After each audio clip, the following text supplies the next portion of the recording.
Hey, we're live here on YouTube. Welcome to the first layer. My name's Richard. This is Ask for Help. And guess what? I got this guy with me tonight. His name is Brian. He's now having audio issues. He's working out his audio issues. So let's, in the meantime, let's say hi to a few people. If we start buffering, please bear with us.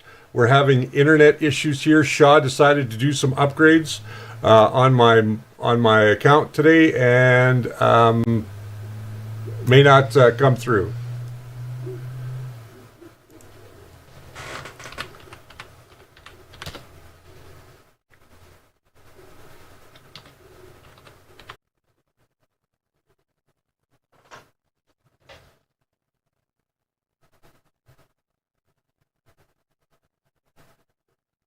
All right, can you guys see me now?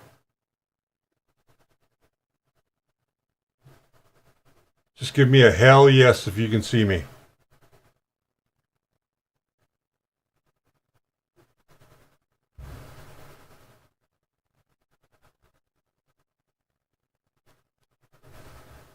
Movement?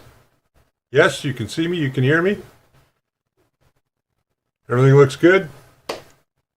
All right, now we just need Brian to come back in.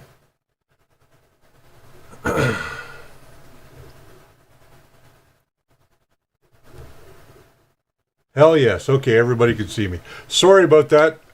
My internet service provider is updating my internet today, and I don't know what the hell is going on. So,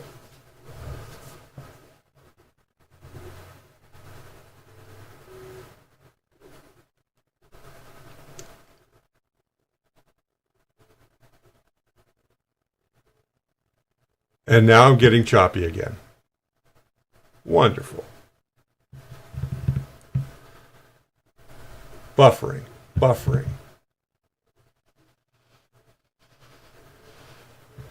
Okay, let me see if I can get a hold of Brian.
Okay.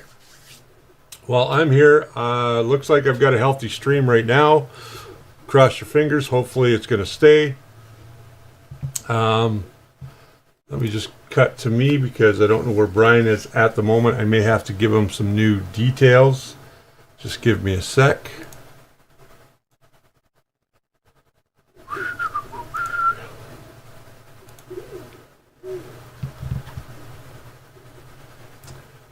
Okay, I'm going to have to close that one and give Brian some new details.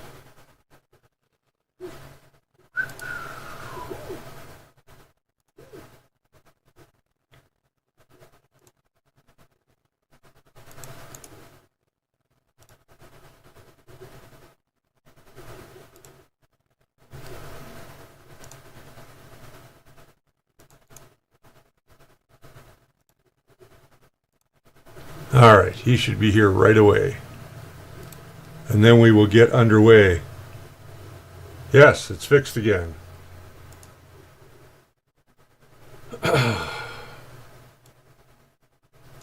You know, I really hate technology.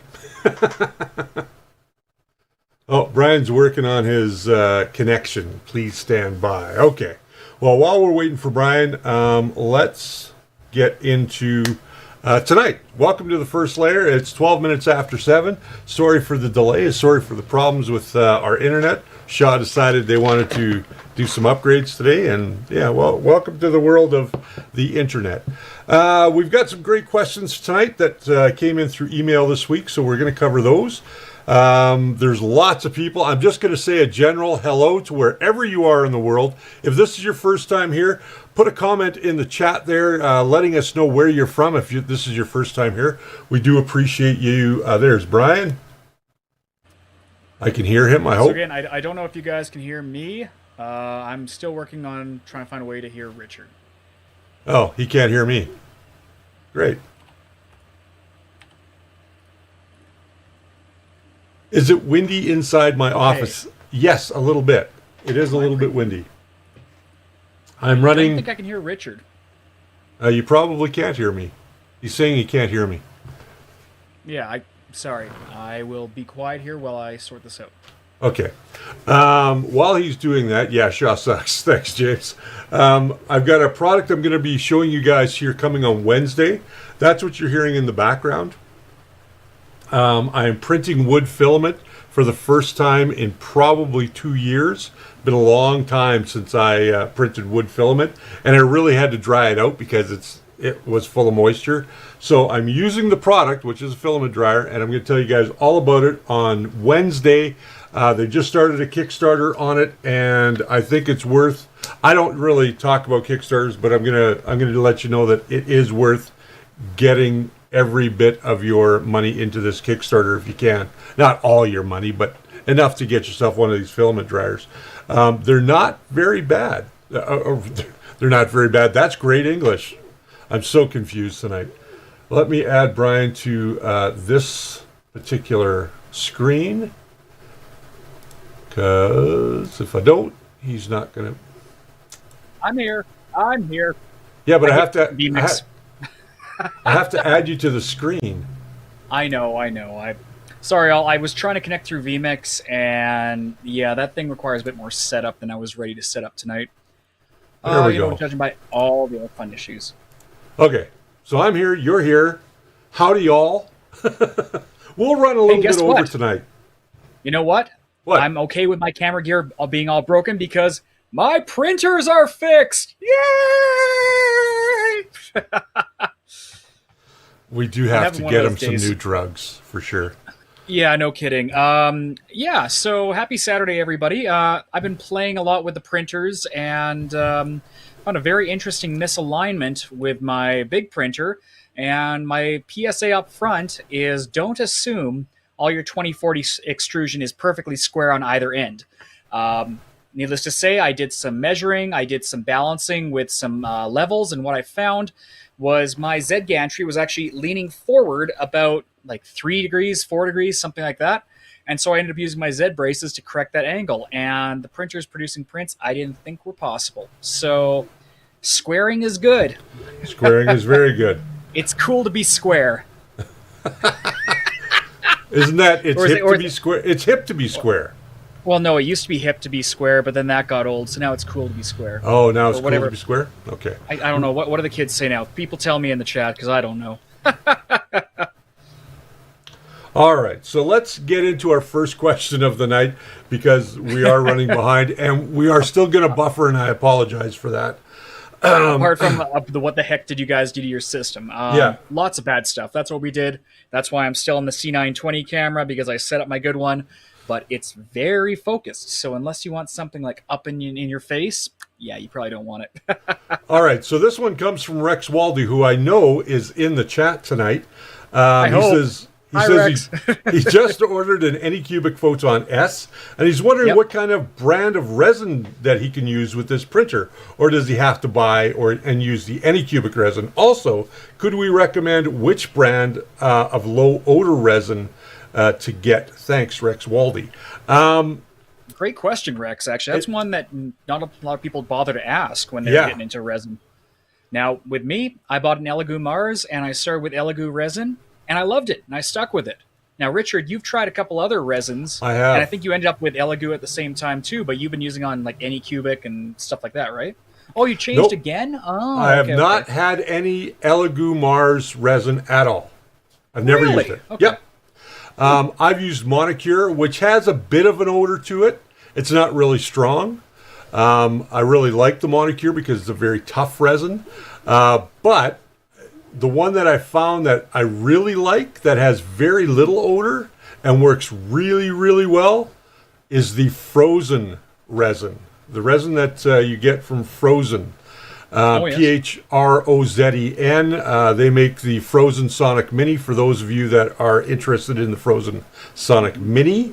Great little printer. Great resin. I really like that resin. Now, Monocular is sending our way a promo pack that we're going to try out, which has some of their clears and some of their CMYK pigments and that kind of thing. So we're going to give you guys a full review of that when that lands on our doorstep. In the meantime, I can say without a doubt that I do like Monocular. It is a little bit more expensive. But Monocular is really a good quality resin. You do have to play with the settings a little bit, but fortunately on Monocular's website, you can get a cheat sheet that will tell you exactly how to set it up inside of the Chi2 box slicer, which is what you're going to be using anyway with the Photon S. Yeah, sorry about the video buffering. Yeah, I'm just commenting about it. It looks like we're getting like 2 frames per second. I don't know why. Everything else is streaming back to me fine. Maybe I'm ripping too much high quality from Richard here or something. I don't know. I don't know. Yeah, sorry. If I had it set up, I'd switch over to my side, but I think we're just going to tough it out here. Just listen to the audio, guys. Apologies for the video quality here. Ben Brady said it's hips to be square. I like that one. Hips to be square? Okay. Yeah. When it comes down to resin, many of them are becoming much more lower odor. In my experience, the Elegoo one had almost no odor. As you go into translucence, you're going to find it's more pungent than the ones that are, how would we say that, matte or basically not non-transparent filaments. So your grays, your greens, any of the ones that you can't see through. I find it does get more pungent as it becomes more transparent. And, the enclosures of things like Elegoos and stuff help a lot. So if you can put a gasket in place there to seal it off a bit better, then by all means go for it. Now, resin, it is always changing. I haven't tried any of the water-soluble filaments or the water-dissolvable resins. I'd love to hear you guys' experience with those. Because mine are still the old ones I bought ages ago because Elegoo was so cheap. Just looking, I have no idea why this stream is acting up so bad, guys. Sorry, it might be Shaw's CDN. I did try to start the stream myself, and it wouldn't even start up. Jumping around, I saw Dominic Forsetto was asking a question. For the first time I started printing PETG, is it unusual for PLA to print much smoother outer walls and top layer than PETG? Yes. It's a bit of a two-layer question there. Number one, smoother outer walls on PETG, it probably means that you're not getting your flow rates that it's expecting, which could mean that it's not hot enough or you're trying to move it too quick. And then the top layers, this one's a big one with PETG. It simply does not bridge at all in the same way as how PLA does. In order to print PETG, you have to bridge it basically, you have to slow it down to an immensely slow speed and abuse the cooling fan a little bit to cause it to rapid cool so that you're basically printing in midair. PLA has a bit more of a consistency to it that it likes to stick to itself and stretch out, whereas PETG tends to separate at the most easy options. So if you're having trouble with top layers with PETG, the first thing I recommend is either increase your infill ratio or set up gradual infill so it builds up, and by the top layers you have a good 25-30% there, and then that will help it print those top layers. More top layers doesn't always solve it with PETG. How about yourself, Richard? I agree with that 100%. I think that you are going to get a little bit rougher print with PETG, and I've got one right here that I printed today, a Benchy. Ooh, very nice. And you can see that there is a little bit of roughness in it. Mm-hmm. Okay, now if we look at a Benchy that I printed a couple of weeks ago, let's find one that was really good. I've got so many things on my desk. Not that one. That one was horrible. There's the one I want. Both of these are all coming out gorgeous. Yeah, this was printed on the video where I talked about updating your slicer and the settings. So this is done in 4.7.1. And you can see that this is marketably better on the surface than the other one is. So PLA and PETG are going to print differently, partially because of the higher temperatures that you have to go to. And with that said, you do want to make sure that you change the filament type in your slicer so that it knows that you're printing with PETG, not just with PLA all the time. Because I find a lot of people, what they'll do is they'll throw PETG on the machine and they'll use the PLA settings, only changing the temperature.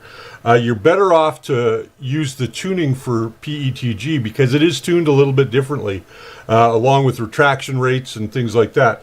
So when you change that, just that should give you a much better result. So that was all I really had to say. Yeah, that's all. You know, PETG, we always get questions about it. Just remember, just because you've got your machine dialed in for PLA doesn't mean it's going to perform the exact same with PETG. It's not simply a temperature difference. There are a bunch of different parameters of the plastic itself.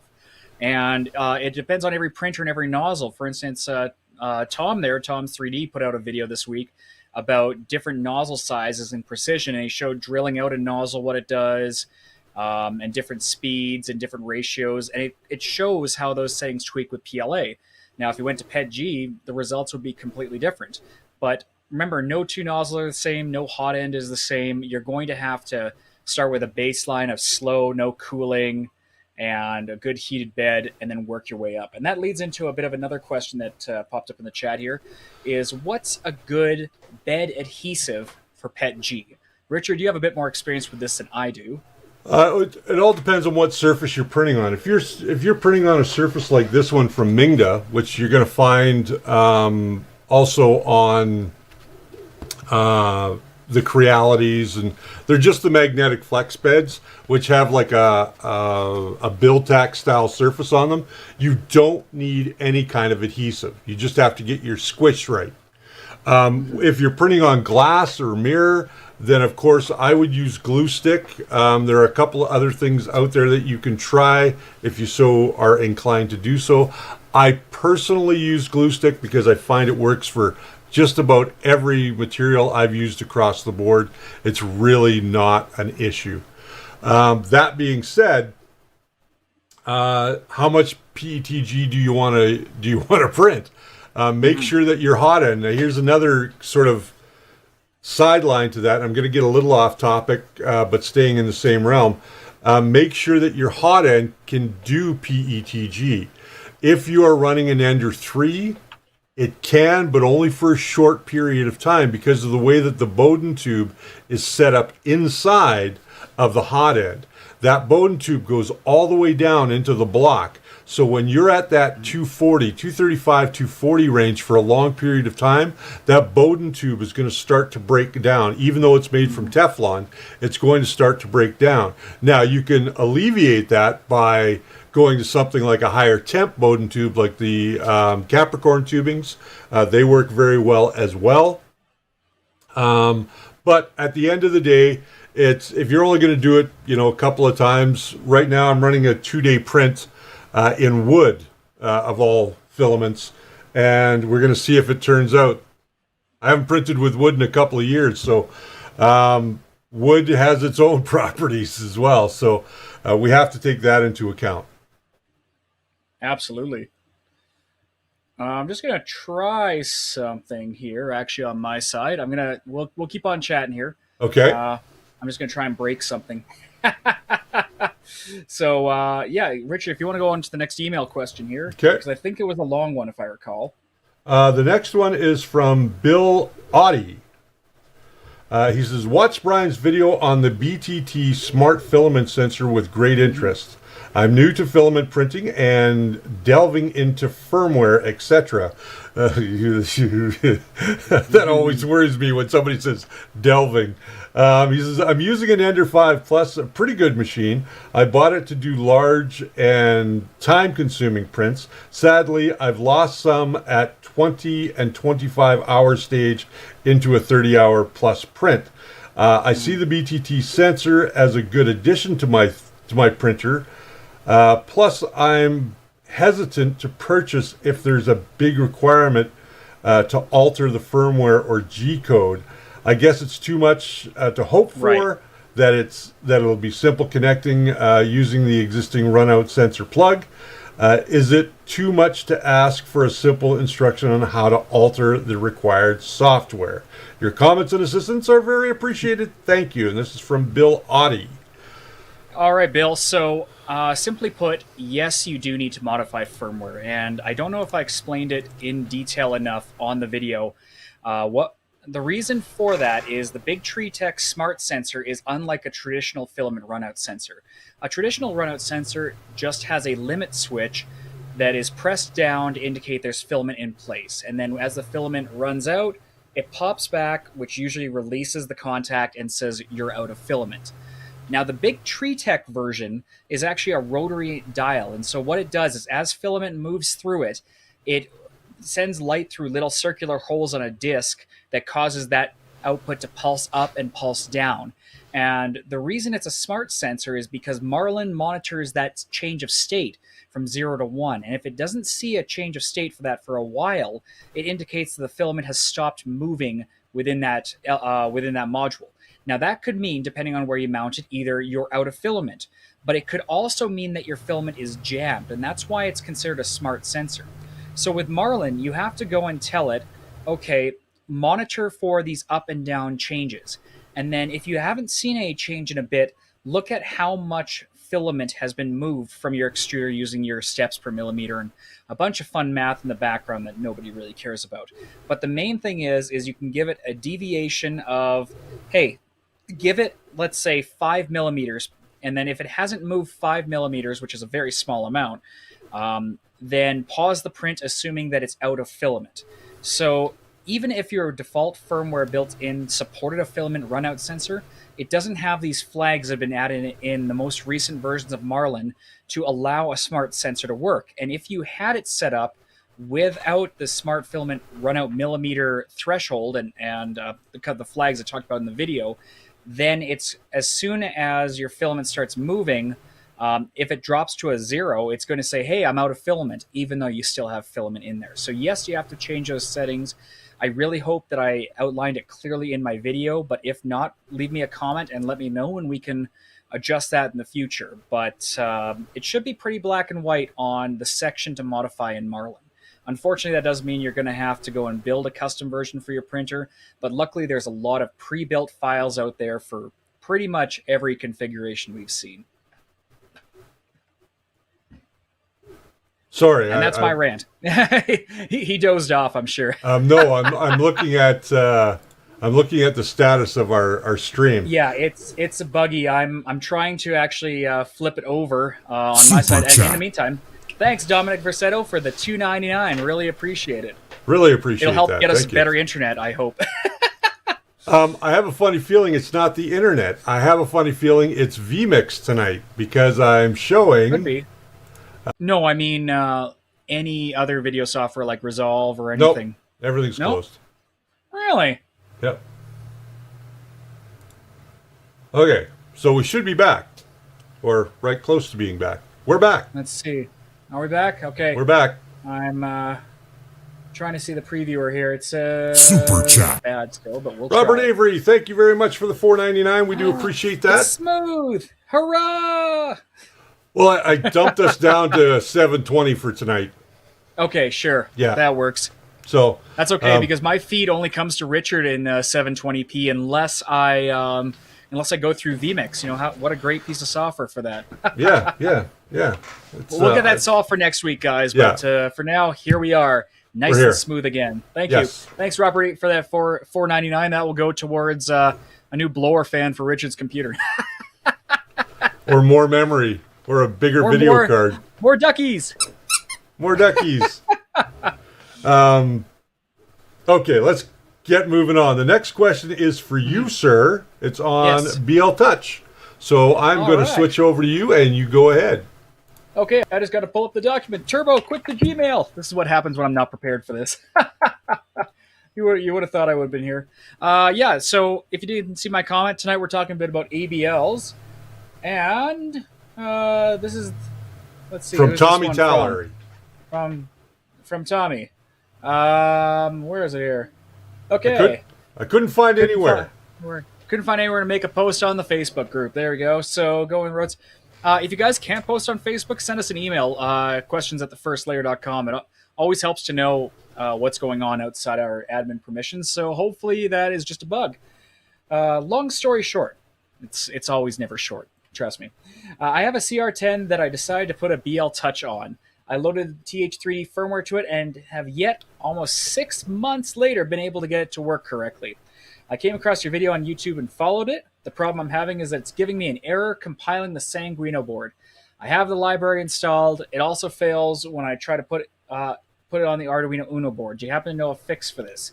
So, a lot of things going on here. The main things I'm gathering is if we're talking about Sanguino, it sounds like you're still using the Arduino IDE. So recommendation number one, just stop using Arduino IDE regardless of which version of Marlin it is. It sounds like you're trying to use TH3D firmware, which I believe has been fully upgraded to Marlin 2. So let's talk a minute, assuming we're in Visual Studio Code. So errors with Sanguino, the reason I push people towards Visual Studio Code is because the latest versions of Marlin auto-pull all that information. That's part of the Platform I/O, one of its big features. So when you download a new, fresh copy of Marlin, whether it's TH3D's Marlin 2.0, Cheetah firmware that's, I believe, based off Marlin 2.0, Marlin 2.0 Vanilla, any of these, you're going to have a platformio.ini file which lists out all the libraries. And I'll see if I can pull it up here, actually, for you. I don't have Visual Studio Code open right this moment. But what it does is it goes and auto-pulls from all the different repositories. So if we go and pull up Platform.io-ini, I'm just going to switch you guys over here to the code. This is Platform.io-ini, and what this does is this describes all the different configurations for various targets throughout your system. So as we can see, the source directory is Marlin, which if we look at our tree, and I'm going to hide all these other things that no one ever uses, we can see it goes into the Marlin folder and then goes to the source for the source code. It also has marlin.ino here, which is your standard Marlin initializer. It looks like it's just comments for information. So if we go over back to our Platform.io-ini, we can see here source directory Marlin, boards directory tells us where all the boards are located, and the default environment. So if you have any kind of Sanguino board, the Sanguino is actually a slightly different one. I believe it's a Mega 1284P, but that's something you want to look. It's based off the chip that you develop for. So if we go over to our config, or sorry, it's under Marlin source core boards.h. This file here has a listing of every single motherboard this system supports. So if we look up Meltzy, you can see we actually have a board here, board Meltzy with ATmega 384, Sanguino Lolo and derivatives, ATmega 1284P.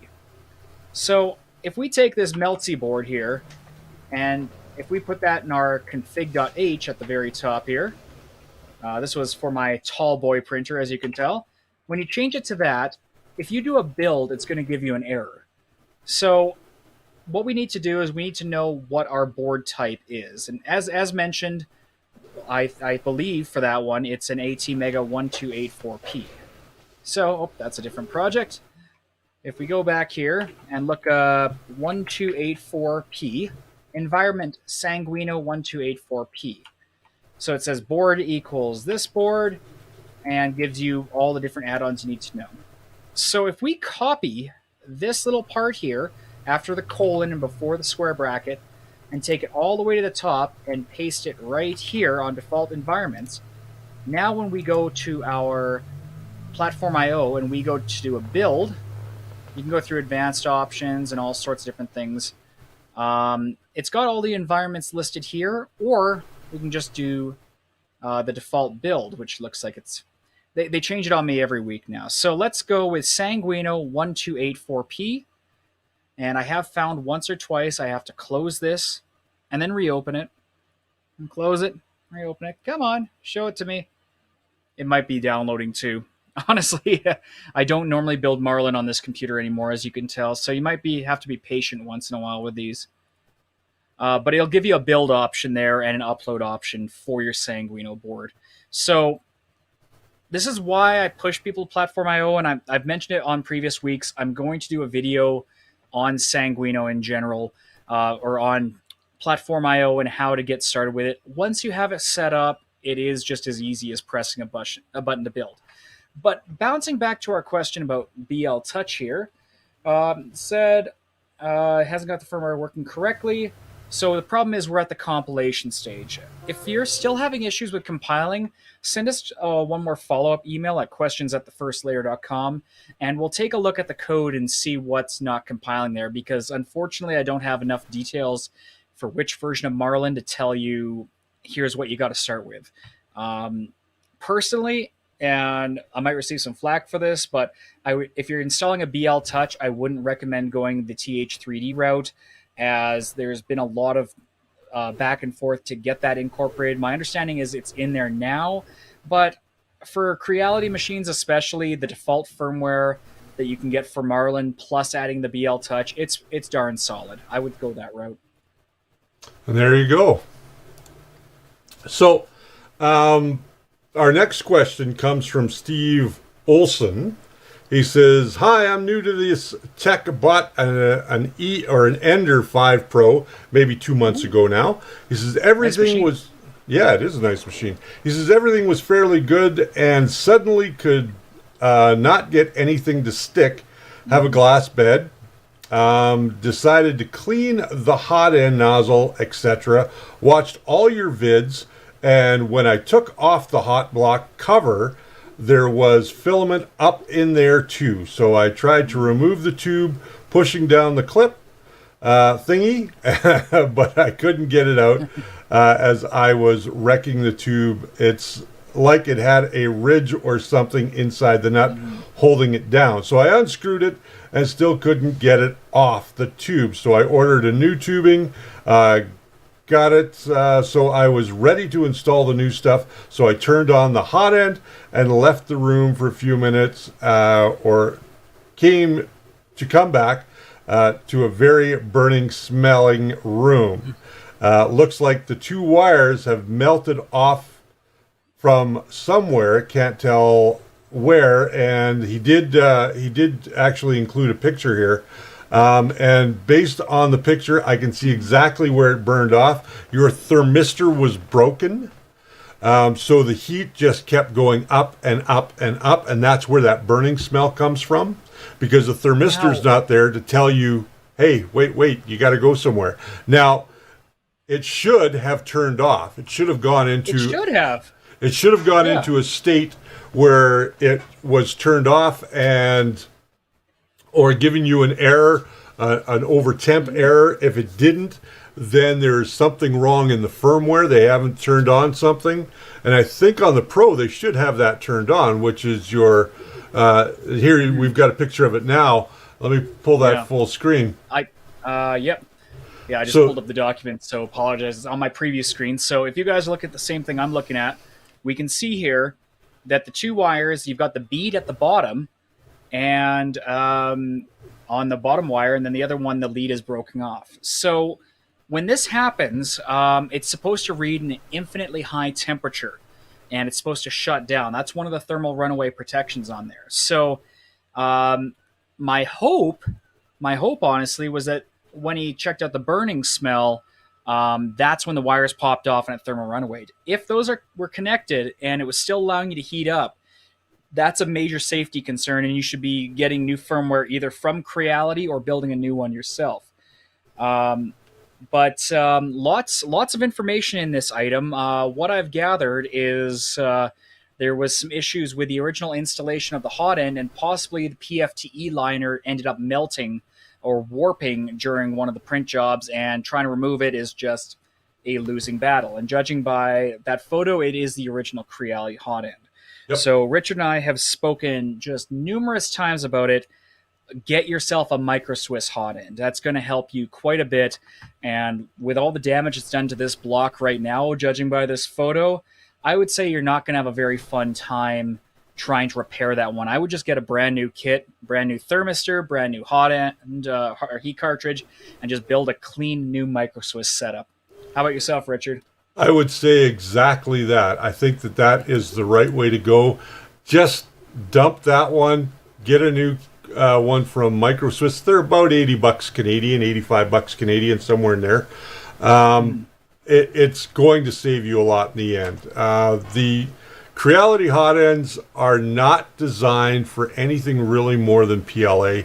And granted, you may have been printing PLA on there, but if you had a loose connection because of the screw not being either tightened down enough or it being too tight, if it's tightened down and it just squishes those two wires together, what's happening is it's breaking the connection, because those are very, very thin wires. It's like magnet wire, actually.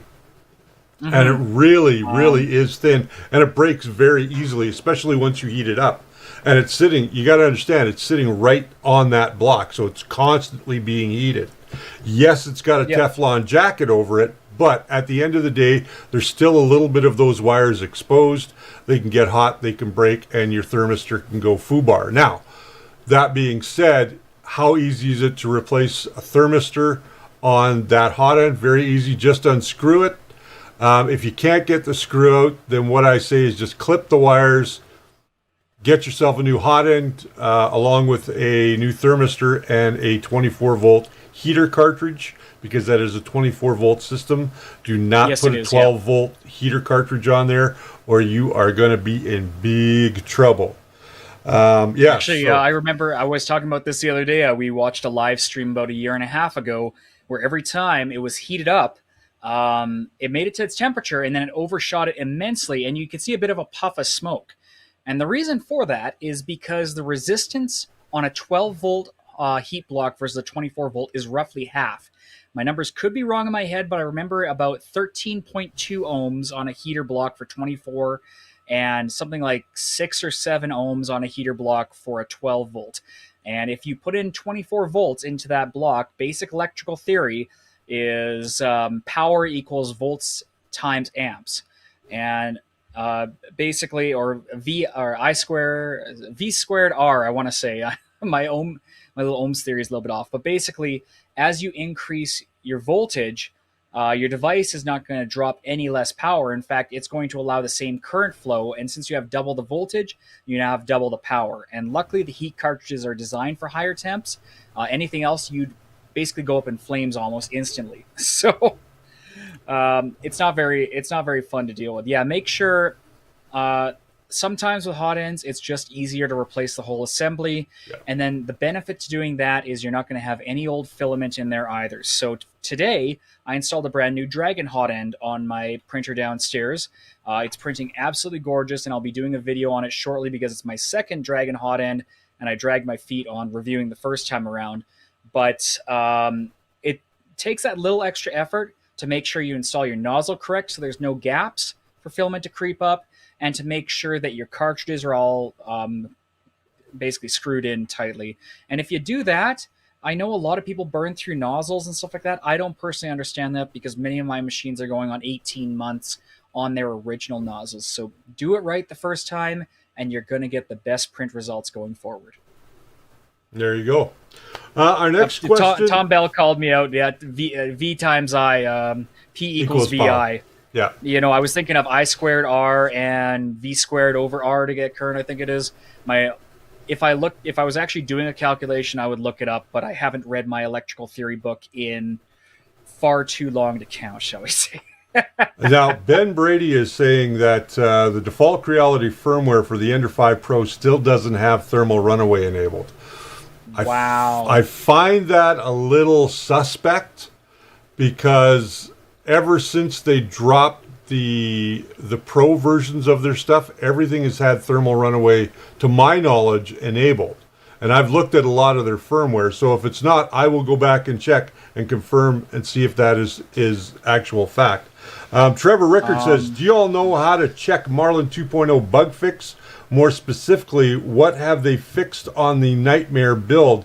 Because I'm still trying to find out how to fix my TFT 35 V3.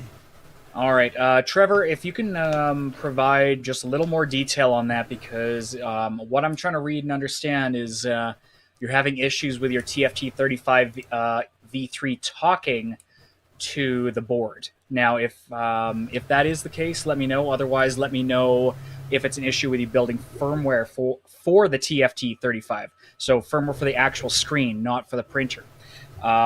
Little breakdown for you guys that don't know. The TFT 35 is a really cool screen in that it can both run as an independent controller or as a virtual simulation of a 12864 LCD, such as what we have on our Creality machines. Now, the latter mode that we're talking about, that's what I operate mine on, where I have either two ribbon cables that go to EXP1 or EXP1 and 2, I think they call it, or if I'm running it on an Ender compatible board like the Mini, just EXP3 to EXP3. That mode works great for me. I love the colors and I love working right on the printer chip. But if you want to have all the proxy features like the Wi-Fi, you can actually switch over into a smart mode. And the smart mode itself is basically a serial peripheral device. It runs on a UART that you set up in your firmware, such as serial port 2, and there's headers on the board. In my experience with these screens, I've found that the 5-pin orientation was actually wrong, and this is something you might want to look up on the schematic before you look at the firmware having issues, is that there's a power line, there's a ground, there's a TX and RX, and I believe a reset pin. And the little jumper free floating one is a ground wire. I'd have to check the wiring again on my E3 boards, on my SKRs, to see if it's been resolved. Otherwise, you may just have an incorrect pinout. But let me know in the comments, or if it's a very long-winded response that we can't really address on the live stream, send it back again to questions@thefirstlayer.com, and we will address that separately. All right. So, speaking of that, I'm going to cut to this this shot right now, and just to let you guys know that if you do have questions, please direct them to questions@thefirstlayer.com. I'm still getting stuff to info. I'm still getting stuff to my personal email. I have tried to include some this week, but if you do send it to my personal or to info@thefirstlayer, it's probably not going to get seen, and we don't want you to get mad. So please send your questions to questions@thefirstlayer.com, and we will take a look at them. When Brian and I get a chance, we try and have a meeting ahead of time. That doesn't always work out, though, because we're in two different cities now. So we do try to collaborate throughout the week and see what's going on. Now, that being said, again, direct your questions to questions@thefirstlayer.com, and we are going to continue on with the show because we've still got a lot to cover tonight. And even though we're running out of time, I know we're going to run over tonight. Just because we had so many technical difficulties throughout the show, and we'll try and get stuff done here. So yeah, we've got a hefty list of questions. So yeah, we've only actually got two left, I think. Yeah, only two left. Yeah. So this next one comes from Hendrik Vorster. He says, I've been watching your video on how to settings the Z offset. My problem is this: when switching on my Creality CR-10S Pro, I selected home and it does what it's supposed to.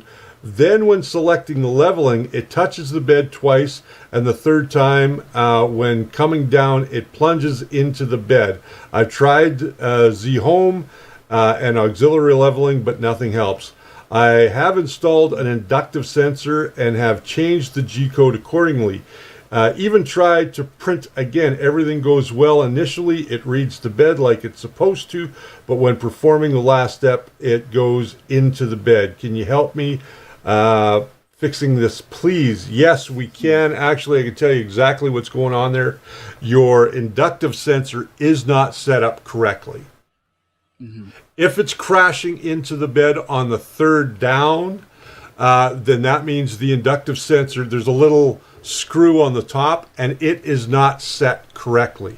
So that being said, I would suggest that you find some videos. We haven't done one on an inductive sensor for a long, long time.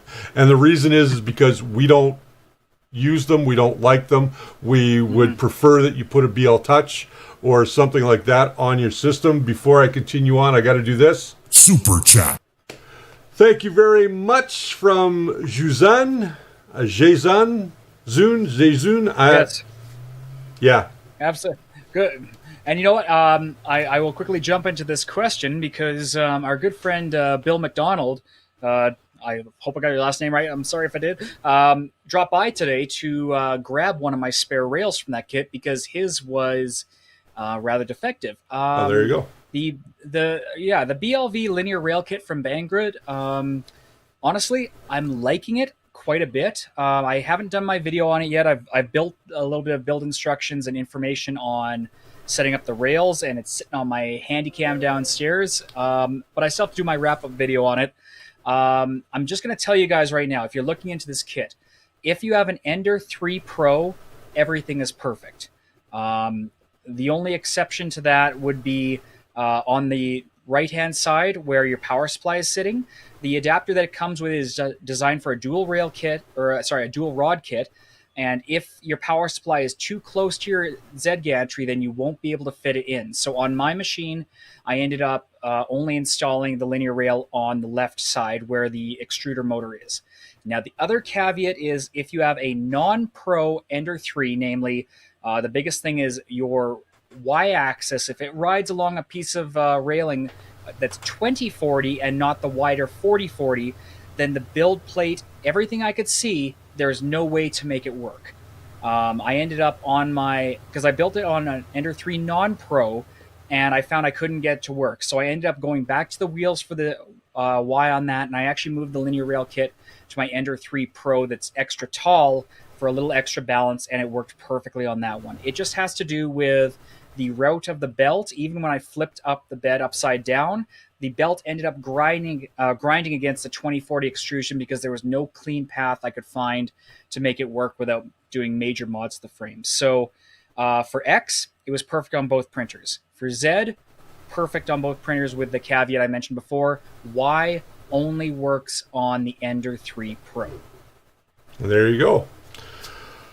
All right. And the other question that he asked in there was, he said, I bought a Biku sheet.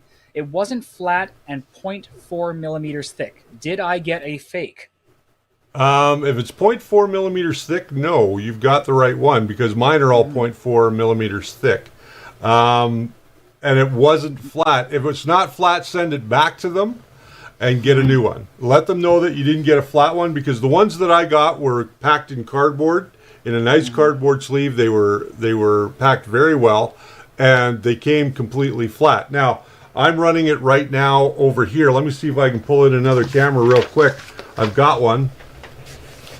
In the meantime, while you go to pull that over, what I was going to say about these sheets is, remember that the spring steel sheet is simply, if the magnetics are working properly, it's going to conform to any deficiencies and bed leveling bugs underneath that.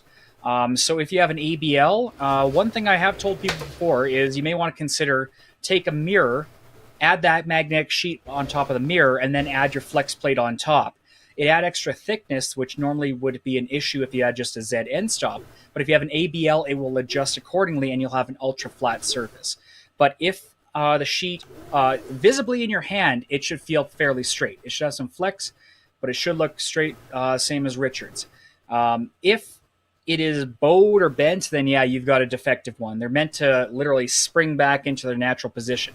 But with the magnets, it will conform to your bed, and if you have bows and bumps in your bed, you're still going to have them with the sheet. You can use things such as aluminum foil as a means to create a little bit of extra bed leveling underneath, but adding in that aluminum will also impact your magnetics, and so it might become a little weaker on the grip. All right, let me just cut over here. Oh, hang on. There we go. All right. So we can see here that I've got the BQ bed. And it is flat. This particular printer I'm on is the one we just reviewed that you guys saw on Wednesday, or Thursday in this case. And I'm printing with wood, as you can see. And this is the Mingda D2. It has a great magnet on it. Like, it is super strong. So this bed that I've got on here, there is no warp in it whatsoever. And it being 4.4 mil thick is exactly what you want. Yeah, that's all you need is the spring steel sheets. Like I said, I've played with some thicker ones where I have a double-sided aspect. But the spring steel from BQ, after seeing it, I'm kind of mad that I passed my review opportunity on to Richard for that one, because they said to both of us, I'm like, I'm a little busy, but you know what? I got to admit, I'm shocked, because as I mentioned last week, I've spent, I think right now, if I do the math, almost $400 on very high-end PEI sheets that work wonders, and now these cheaper ones are coming out. So, such is the fate of 3D printing. Well, everything gets cheaper over time, right? So I think if you've got one that wasn't flat, send it back. Absolutely send it back. Now, there should be a texture on both sides. If you got one that doesn't show the blue, like have all the blue stamped or silkscreen text on it and borders and all that nice stuff, you may have gotten a bad one. But if you've got it directly from BQ, it should be a genuine BQ bed. I really like them. I have one on the CR-10 upstairs, and I've got one here, and I got to tell you, they just work really, really well. Absolutely. Just bouncing back, Dominic Versetto had a great tip in here. On a Creality bed, an inductive sensor will crash into the bed if it probes over one of the bed screws. Now, I didn't know that, actually. Neither did I. I can, but that does kind of make sense. It depends on... Inductive sensors are literally are pretty much exactly what they sound like. They are a sensor that senses the inductive properties of what's underneath it. So if you have something on your bed surface other than anything of metal, so for instance, if you have glass, when it's probing, it has to probe through that glass to read the metal underneath. And so that's why we don't like inductive sensors, especially with glass beds, is because the precision can go down. Now, if you have something like a spring steel sheet on your bed, it actually improves the inductive properties, and so you might have a better chance of bed leveling. Yep. So we like to go with BLTouches because it's literally touching a physical surface. It can be your hand, it can be a piece of cheese or ham. It's going to touch it, and it's going to say, there's a deviation there. And my big printer, which has all sorts of bugs across it, I have a precision that I just measured an hour ago of 0.001050 millimeters, which is basically 1 micrometer of deviation across 10 probes. So, I don't know. I like BLTouches for that. Yeah, I like BLTouches too. So, jumping over to the Scarecrow, was asking, what's the best way to clean it, referring to the BQ flex sheet. I gave some tips last week on my energetic one, but I would love to hear, Richard, what your experiences so far in cleaning. When I used to clean these, I would clean them with isopropyl alcohol. I'd put some on a pad, or I'd buy the little alcohol swabs that you could just clean off the bed. What I found is that it takes off a micro surface that's on there, and you'll notice it if you flip it over.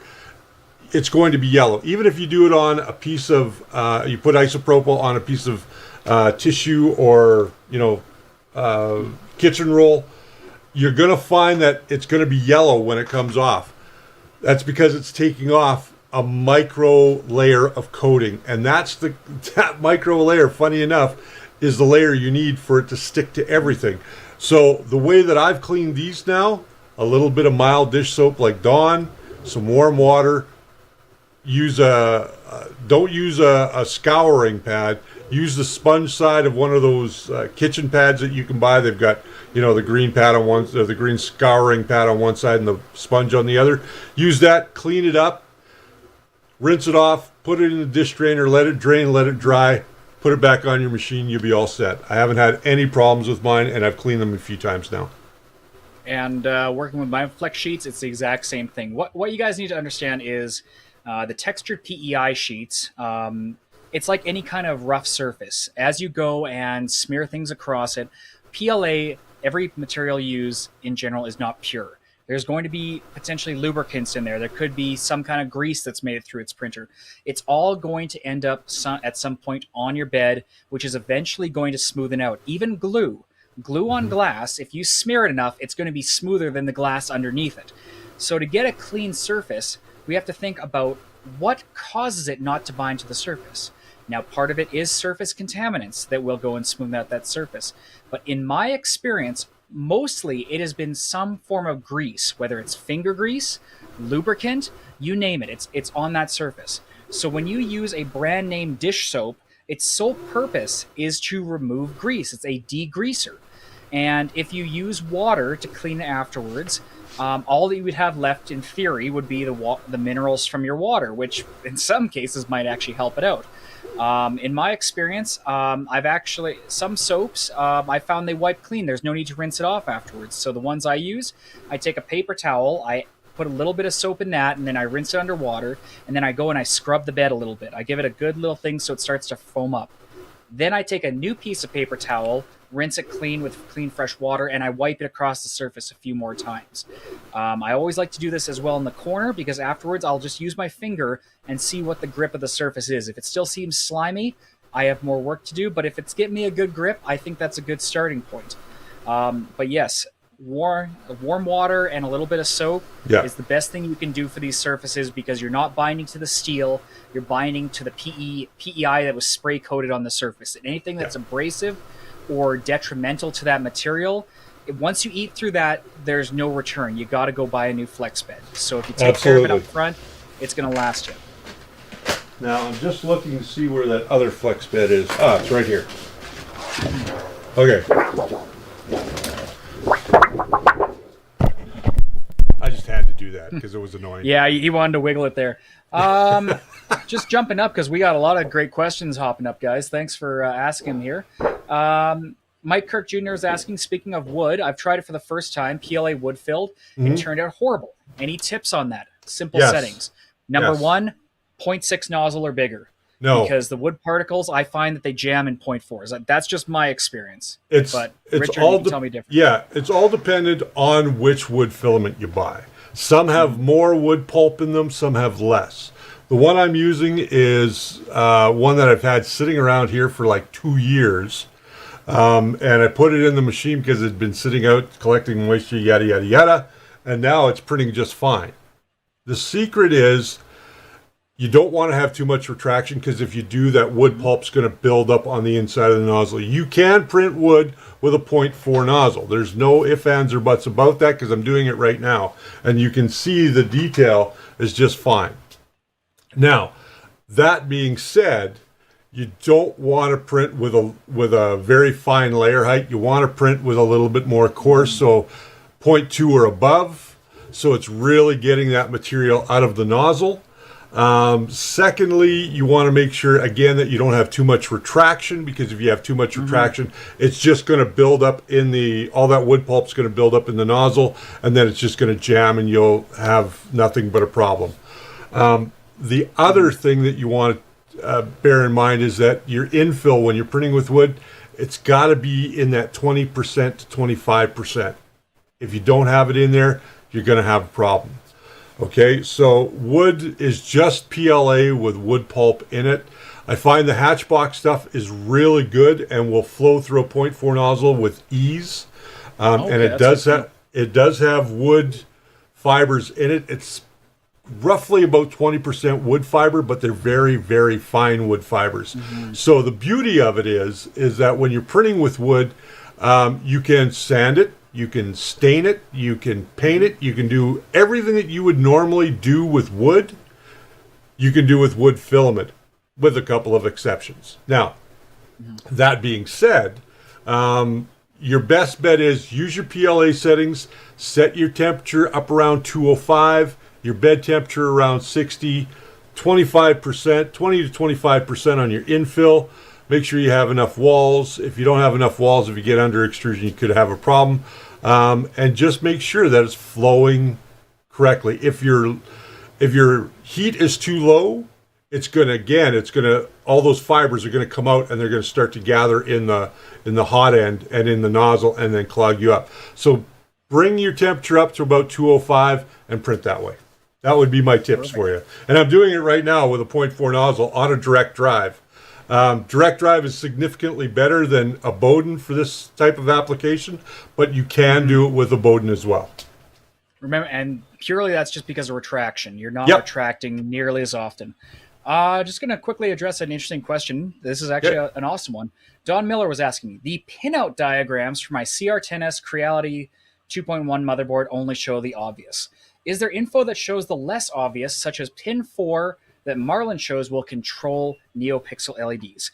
So I'm going to quickly bring back up our Visual Studio Code here. Earlier we were talking about motherboards. And this is kind of one of the cool features with all these new Marlin builds, is if we go back into our project and we start drilling through all of these different Marlin source, if we go down and find pins, and we go to, in the case of the 2.1 board, it's a Mega.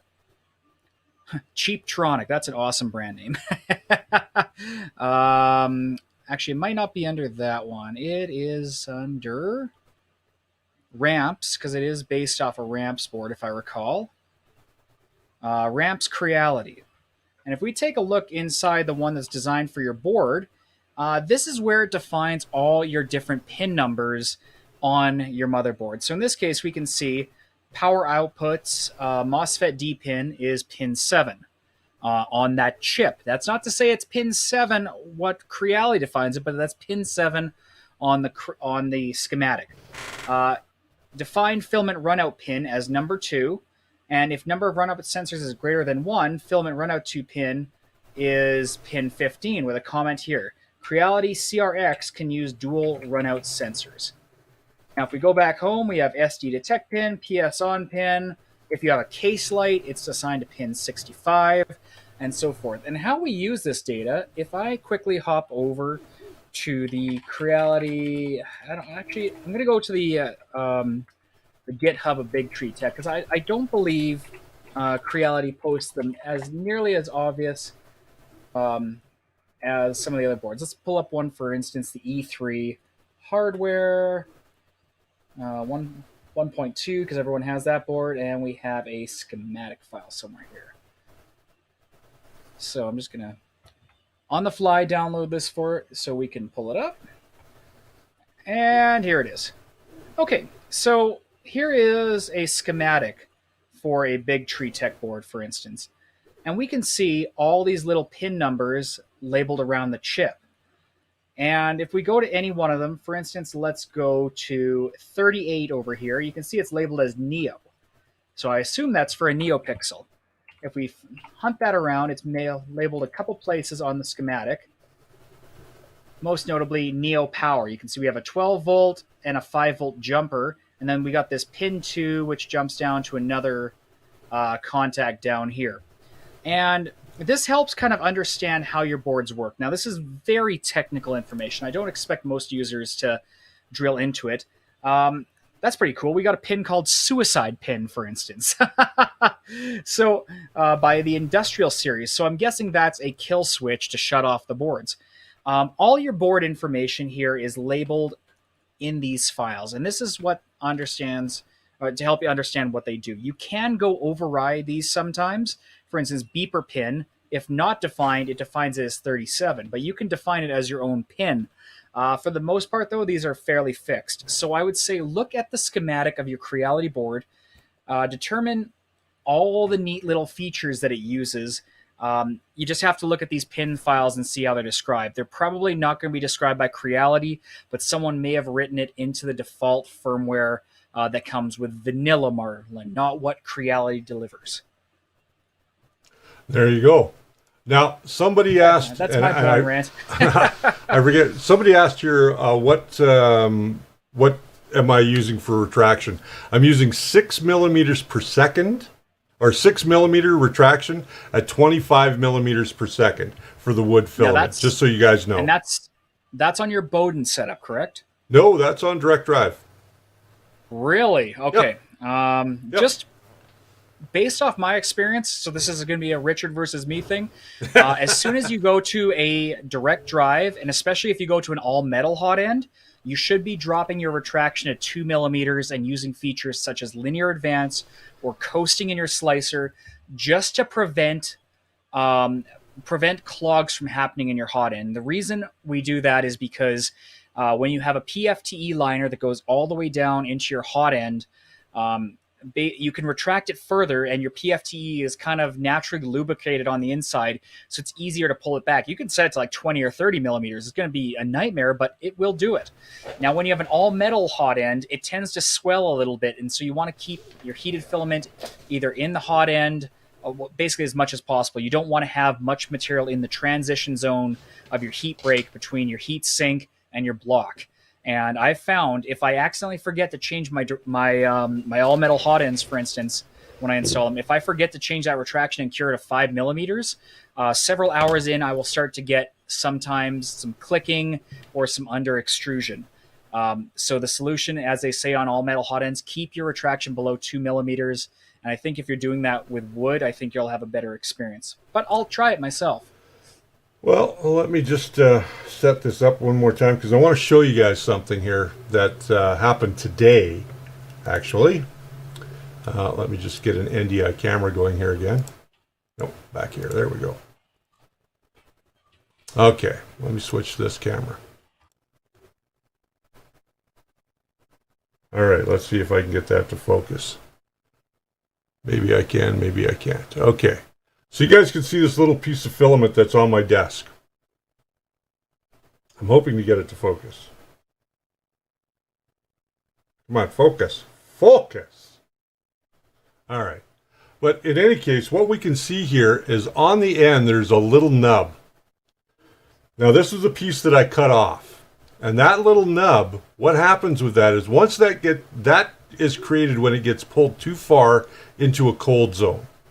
Or you leave it inside your hot end and let your hot end get cold and then try and retract it later. This is a problem, and this can happen with wood, this can happen with PETG if you have too much retraction. If this pulls back up into the Bowden tube, into a cool area, and cools down too fast, and PLA does cool down quite fast, you are going to run into a jamming issue where it can't push it back through and it can't pull it back up, because now you have a much wider end at the very top of this than you would if you if you had just a straight material that was melting. Okay, so be aware of that. Too much retraction can cause this issue, and you really need, and this is where Brian and I differ a lot on this, you really need to watch your retraction. And I'm using a direct drive system right now. Yes, I'm using 6 millimeters of retraction, but I'm only using a 25 millimeter per second retraction. So it's much slower than it normally would be. So it's pulling back slower and it's pushing it back down at its normal feed rate. So bear that in mind when you are looking at this kind of stuff, okay?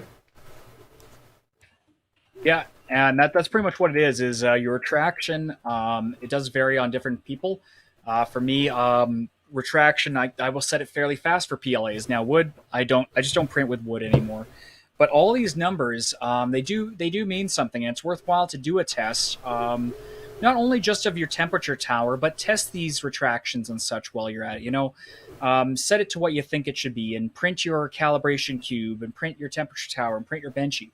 Just run that before you go and commit to something big and it has issues. That's just, it's what we've reiterated hundreds of times. Yeah. Just do a calibration of your material before you commit to something big. Now, Ben's asking, do you have to change your flow percentage for wood filament? No, you don't. No. Leave it at 100%. If you start messing with the flow, you're going to get jams, you're going to get clogs, and you're going to end up with a ruined print. Now, this print that I'm doing now is a double-sized baby Groot pot. You know, the flower pot that came out a few years ago? I'm printing them for my brother. I'm actually printing 3 of them because he's never seen it before. And he really wanted to see how an FDM printer worked with wood filament. So I'm doing this for him, and this will work now because I know that it'll work.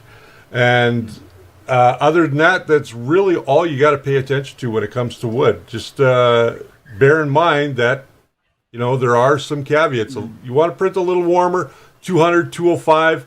Get out of that 190, get out of that 195 zone. Get into 200, 205, 210 in some cases. This stuff will print right up to 220. The more viscous it is, the easier it flows out of the nozzle. Just remember that. The lower the temperature, the darker the wood is going to come out. The higher the temperature, the lighter the wood is going to come out. So just that's another thing to keep in mind as well when you're printing with wood. I like to print it around 205, 210. Right now I think I'm set to 205 on this machine. Yeah, and it all depends on your speeds and everything too. Just remember that wood PLA is exactly what it is. It's PLA with wood. And so when you're talking about changing your flow rates and all that, at the end of the day, we're talking about PLA with a different mixture or a different contaminant or however you want to call it. Yeah. For instance, would you change your print settings if going from normal PLA to silk PLA? Probably not. Wood PLA, it does have an inherently high risk of clogging when compared to standard PLA. However, its flow properties should be the same. If you're worried, just slow down your print. I'm just catching up on the comments here. Colors make a difference in temperature as well. Just bear that in mind. Yeah. Basically, temperature is the only thing you should have to modify because you're not trying to melt the wood. Remember that. You're trying to melt the PLA, and it's supposed to be a harbinger, if you will, for that material. I'm trying to think. It's a carrier. It's your ferry. It's your carrier, exactly. So when you're printing with bright colors, whites, blues, yellows, things that have a nice bright color to them, you're going to want to bring your temperature up a little bit. So if you print normally at 200, you might want to increase to 205. When you're printing with dark colors, purple, black, royal blue, or royal blue would be a good one. Things like that, you're going to bring your temperature down a little bit. So if you print normally at 200, that would be fine for this. You wouldn't want to go up to 205 or 210 with a dark color. It's the bright colors you want to go up to with. And that's good for, I've tested that with ABS, PETG, PLAs, both silk, wood, and a variety of others. I've tested that with flexibles as well. And I got to tell you that darker colors, lower heat, brighter colors, higher heat. Don't ask me why it is, but that's how it works. And remember, things like your altitude, your location, your humidity, all of this can change. And this is why we get very firm on printing a temperature tower. Even if you have that file saved on your SD card and ready to go, it's so little material. I would almost do it every roll of filament because you never know. You might get a roll of filament that has a little more moisture in it. Yeah. You might get it with a different batch code that has a 0.5% deviation factor on your material. You might get different widths. You just never know, but you got to start with a good baseline before you start deviating because chasing these rabbits, it's not fun. As a person who's spent the last 18 months almost, actually, 18 months on a couple machines, but on my 10S5, it's been 12 months of just tinkering, trying to figure out what's wrong with it. And if you don't have a good baseline to go on, then you're basically grabbing at straws and it's going to cost you an arm and a leg. So start with something good quality. If you think that it's a print configuration issue, either wood PLA, pull out the wood, take a known good little leftover piece of regular PLA and start running it and see if the issues persist. If they do, it's a slicer/machine issue. If it doesn't, it's something with material. Yeah, exactly. James Lane says, I think that's backwards, Richard. The thought darker needs hotter because there are more added particulates to create the dark color. No, it isn't. It is that way. Believe me, printing with brighter, you need to go higher. Printing with darker, you don't. And I know I've tested this. I want to get back to this for a second because we've been talking about the coatings on this. These come, especially from BQ, these ones come with a powder coating on them. That's that texture that you're seeing. That's the powder coating. On top of that is sprayed a PEI film. Okay? So bear that in mind. Some guys don't know that. They think that this textured coating is the PEI. It isn't. This is a powder-coated piece of spring steel with a PEI sprayed on top of both sides, okay? So bear that in mind when you're looking at buying flex plates. Yeah, and there is such a thing as cheap PEI and good PEI. I mean, if you read many of the reviews over all the years, there's a good way to do it and there's a bad way to do it. And that's why I was holding off on my review of the Energetic, because even though I replaced every single machine with them, I wanted to make sure it has the longevity, because it just, you spend money, it's going to pay for itself. It's the same reason why you might consider a silicone heated bed over a regular bed. It's a quality of life thing. Yeah, it is. Oh, it's tree supports. It's tree supports and ABS. I keep hearing this cracking behind me. It's like, oh. Yeah, so simply put, we can only give you a guidance forward on working with your materials, but it's up to you to find your machine dependent settings. And one thing that helps, as I said, keep a notepad nearby. Write down what's working, what isn't. Write down every change. If it starts working and you think you're like 75% of the way there, right beside on that line, say 75% correct. And then keep moving. If it goes down to 50%, then keep changing it.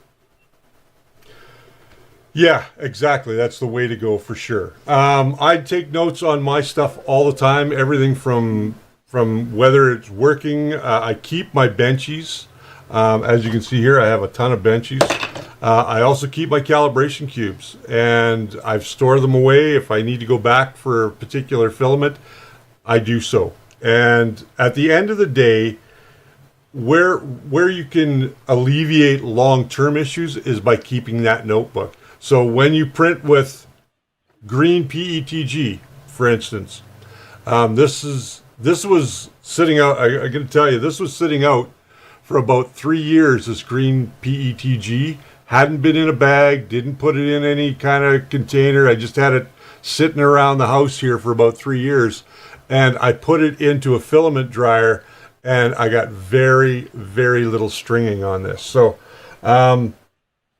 That's another thing. Keep your stuff in bags or keep it in a box. Don't be like me. Don't do what I do. Do what I say. Okay. I was just going to quickly address something here. I did from TSWG, the rocket program, sent the email. I had a look at it, and there's a big flag right away. Your slicer is generating what are these files here? They are UFP files. They're not generating G code. So UFP, I've never actually worked with these. 3D printing. It's like a, what's it here? Ultrafine particles is all that's showing up for the file extension. But I opened it up in a notepad editor, and it looks like somewhere in there it's supposed to contain the G code file. Now, as far as I know, Marlin does not currently support UFP files. I could be wrong. You guys can let me know in the chat. We need to make sure your slicer is generating a G-code file. And it says you're using Cura 4.7.1. I just don't know why it's generating UFP. So has anyone else ever encountered that? Let me know in the chat. I haven't. I've never encountered that either. Or is that a new Cura project file? Because I could be wrong on that. Who knows? Yeah, it's welcome to the wonderful world of this stuff. UFP, your printer will not print. You got to make sure to generate your code and then save to file, which is your second tab in. Let's take a look at this. All right. I'll look at this. Richard, do you have another question there? I do. There's a couple others here. Okay. One says, does Ender 3 Pro and CR-10S use the same bed springs? No, they do not. The CR-10S uses an orange bed spring, while the Ender 3 Pro uses a silver bed spring. They are different in the amount of springiness. If you want to, and a lot of people have done this, change out the springs on your Pro to the same type that are on your CR-10S. They do work much better. Without getting into too much here, somebody sent me an email, says, hello, big fan. I have a question about CR6 SE. Does it need TL smoothers? No, it does not. TL smoothers and we've talked about this before on the live streams, and I've done a couple of episodes regarding TL smoothers. Do they work? Yes. Do they work well? Yes. Do they work on every board? Absolutely not. It all is dependent on what type of board you're using. If you're using a 32-bit board with a Trinamic driver on it, TL smoothers aren't going to do you any good. Honestly, they're actually going to cause more problems. Exactly. Basically, what you need to know is if you have A4988 steppers, like for instance the old Creality boards that have no they're 8-bit boards and all that, then TL smoothers might offer you a quieter, smoother experience because the A4988s are junk. The DRV8825, you may have success with it, but I haven't played much with it. The moment you go to Trinamics, by default, they do 256-step micro steps, which is why they're so silent.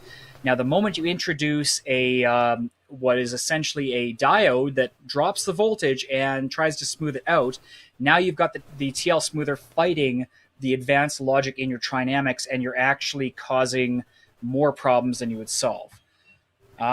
Just quickly hopping back to the comments here, Greg R saying Ultimaker format package. That's correct. I've got it opened up here in Cura. I can see the model file, and if I do the save to file in the bottom right with that Ultimaker format package, I get a G-code file. So if you guys can, if you can let me know TSWG if you're generating a G-code file for your printer. If you're still having troubles, I can try and save this one. I don't know how well it's going to work. It looks like it's designed for a Delta, and so it's doing it on my 10S off the edge of the bed. Just send me let me know in the chat here in the next minute or so. Otherwise, I'll send you a follow-up email. And with that said, we are actually coming to the close tonight. Yeah, we're on a rambling spree. What can we say? You know, well, we tried to make it technology got under my skin. Well, we wanted to make it go a little longer because we had some issues at the top of the show. So I think a half an hour over is sufficient because we both have lives. We both have wives. We both have things that, you know, we have to get done. We do love you guys. Behind me, so yeah, there. My wife's upstairs, looking at her watch, going, I wonder if he's coming up to hang out with me for a little bit before we go to bed. Because in bed we just sleep. Yeah. I'm so old now that going to bed with my wife is making sure that she doesn't hog the blankets. That's it. So. Yeah, you know, there's a great line in Doctor Who where they said, "Why do you have an entire room decorated that your sole purpose is to go there and sleep?" And that's kind of true for me too. I go there and I'm laying down and I'm asleep. There's nothing. Yeah, nothing exactly. fun about bedrooms. So yeah, we live, eat, and sleep 3D printers these days. It feels like, as you can tell.